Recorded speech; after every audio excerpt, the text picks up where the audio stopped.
bagus ya, bagus sekali ya dari hasil penggunaan. Jadi tanaman itu akan berkembang.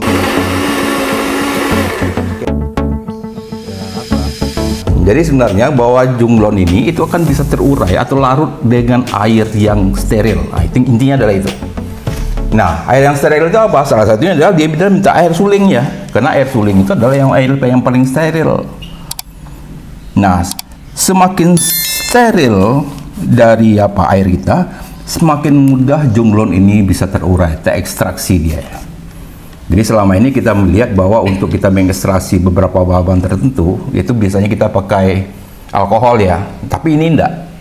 Kehebatan dari Jonglon ini, itu dia dengan air biasa pun dia akan bisa mudah terurai ya. Itu kita simpan 1 malam, itu udah bisa kita aplikasikan ya. Nah, jadi dia minta air suling. Nah, sekarang masalahnya adalah kalau seandainya kita tidak punya air suling bagaimana? Nah, ini yang jadi masalah. Jadi sebenarnya ada beberapa alternatif ya yang bisa kita gunakan. Kalau kita tidak punya air suling, maka kita bisa gunakan air hujan. Nah, tapi masalahnya lagi kalau seandainya kita juga tidak punya air hujan, nah masih bisa, yaitu kita bisa gunakan air matang atau air yang sudah dimasak mendidih kemudian kita dinginkan. Itu bisa juga kita gunakan. Jadi perbandingannya adalah 1:2. Jadi 1 dari daun atau bahan kenari ini kemudian ditambah dengan air suling atau air masak atau air yang telah disaring ya, disaring melalui proses proses penyaringan yang pasti dianggap steril ya.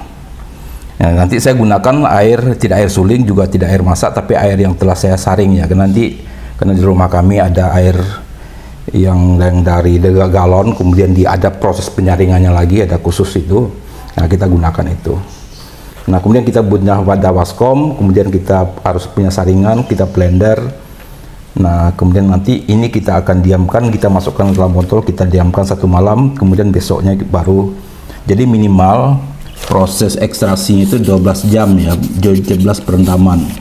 Setelah ini di blender atau dihancurkan ya. Nah, jadi nanti prosesnya itu adalah nanti kita akan memblender seluruh bahan bakunya tadi, itu daun-daun itu tadi. Kemudian kita blender, kita campurkan dengan 2 liter air, yaitu karena itu 1 kilo nanti. Kemudian kita diamkan 12 atau 24 jam.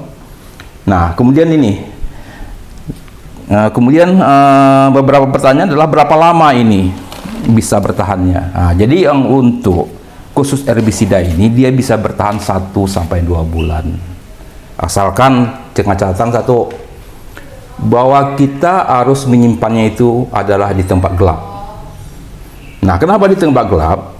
Karena yang namanya Jonglon ini, Zakimegilong ini, dia sangat sensitif dengan cahaya matahari, terutama adalah cahaya ultraviolet dia. Makanya dia disebut dengan adalah fotodegradatif ya. Itu adalah dia sangat peka dengan sinar UV itu ya. Ya, ketika dia bersentuhan dengan sinar UV, dia akan berkurang kekuatan kimianya itu dari Jonglon ini. Itu satu. Nah, satu lagi itu dia itu juga sensitif dengan oksigen. Nah, itu yang jadi masalah lagi. Jadi makanya kita harus setelah nanti kita ekstraksi, kita harus masukkan ke dalam tutup botol yang betul-betul kedap udara ya. Jadi kita biasanya disebut adalah kita harus mempunyai atmosfer iner ya, atmosfer yang kosong ya. Nah, jadi kalau sana itu bisa kita jaga, maka herbisida nanti yang kita buat itu akan bisa bertahan lebih kurang 1 sampai 2 bulan ya. Nah, tapi sebaiknya kita segerakan saja untuk mengaplikasikannya setelah kita ekstraksi 1 malam atau 2 hari paling lama, langsung kita bisa aplikasikan saja ya. Nah, jadi mungkin lihat sama bagaimana nanti kita akan coba berpraktek untuk itu ya. Jadi ini ini daun daun kenari ya, sudah saya ambil ya. Ini beberapa hari yang lalu sudah mulai agak menguning sebagian ya.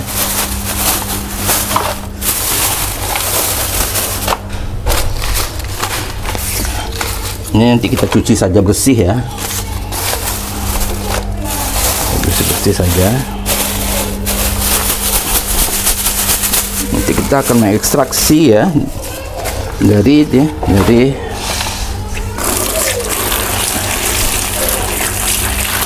dari senyawa kimia junglon yang ada di dalam ini ya.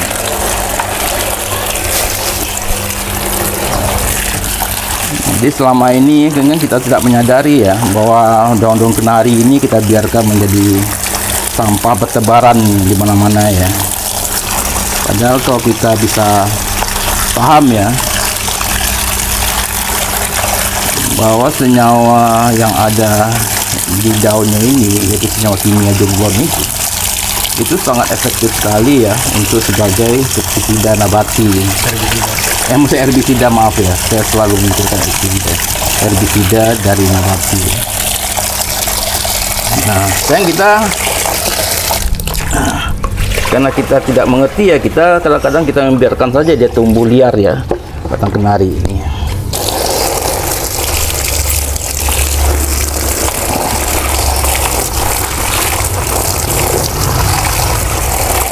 Jadi sebenarnya caranya sangat gampang sekali ya. Gampang sekali dan mudah sekali kita aplikasikan ya. Jadi kalau seandainya kita di sekitar tempat kita ada batang kenari ini, maka manfaatkan batang kenari itu ya sebagai herbisida ya. Karena dia terutama ketika kita proses awal-awal penanaman untuk menghindari gulma, makanya kita butuh ini. Tapi biasanya setelah tanaman kita itu tumbuh tinggi, itu sebenarnya kita tidak begitu masalah sekali dengan gulma ya. Biasanya gulma pun jarang tumbuh ya, karena biasanya tanah kita itu sudah terlindung ya, sehingga ya gulma-gulma yang ada di bawahnya itu tidak akan bisa hidup karena dia tidak terkena sinar matahari ya. Nah, jadi masalah kita gulma ini adalah kita akan masa-masa proses vegetatif ya. Oke, nanti ini saya akan blender dulu ya. Kita hancur-hancurkan seperti ini, nanti kita blender, nanti kita lihat hasil blendernya seperti apa. Nanti kita simpan saja nanti satu malam di tempat gelap ya. Jadi di tempat yang tidak ada cahaya, agar senyawa junglonnya itu adalah bisa kita dapatkan secara maksimal. Oke, nanti kita akan coba. Nanti kita campur air. Ini air steril ya. Ini air steril ya yang sudah saya sterilkan. Jadi kalau saya teman-teman tidak punya namanya air suling, gunakan adalah air hujan atau gunakan air yang sudah dimasak ya. Oke, nanti saya coba blender dulu ya. Oke, silakan. Oke, ini ya udah kita blender semua ya. Nah, ini hasilnya saya blender nih ya. Ini 2 liter air, jadi bukan ini air suling ya, tapi ada air steril ya. Nah, kemudian ditambah dengan 1 kilo daun kenari. Nah, sebenarnya ini udah bisa kita pakai, tapi lebih bagusnya kita coba ekstraksi lagi selama 1 malam ya, itu 12 jam atau minimum 24 jam. Jadi nanti ini kita saring ya. Kita saring, yang kita ambil adalah airnya. Nah, untuk aplikasi itu adalah 1:5 atau 1:10, tapi bagusnya adalah 1:5. Jadi satu ekstraksi ini dengan 5 air. Jadi kalau ini 1 liter, ini berarti airnya itu ditambah dengan 5. Kemudian kita semprotkan di tanah tempat perakaran atau tempat tumbuhnya gulma tadi itu ya. Nah, ini biasanya rutin juga kita harus lakukan ya, mungkin ya sekali seminggu ya, tapi kalau bagusnya ada 2 kali seminggu kita juga aplikasikan. Jadi kalau kita banyak pun kita aplikasikan juga tidak masalah, karena pH-nya pun juga ini tidak asam ya. Dia pH-nya juga normal, jadi sebanyak apapun kita aplikasikan di tanam kita, nah itu tidak masalah ya. Jadi bahkan nanti junglon itu pun juga nanti akan bisa terurai lagi ya di tanah ya, di mikroorganisme di tanah, lebih kurang sekitar 2 bulan kemudian dia akan terurai lagi, dan dia itu akan menjadi nutrisi lagi bagi tanaman kita ya. Jadi banyak fungsi, banyak manfaat yang kita bisa dapatkan kalau kayaknya kita bisa menggunakan herbisida nabati ini untuk bisa mengantisipasi atau mengurangi gulma yang ada di lahan kita ya. Nah mungkin demikian saja, mungkin besok nanti kita akan coba aplikasikan ya nanti di tanaman jagung kita tadi itu, dan kita akan lihat hasilnya bagaimana ya.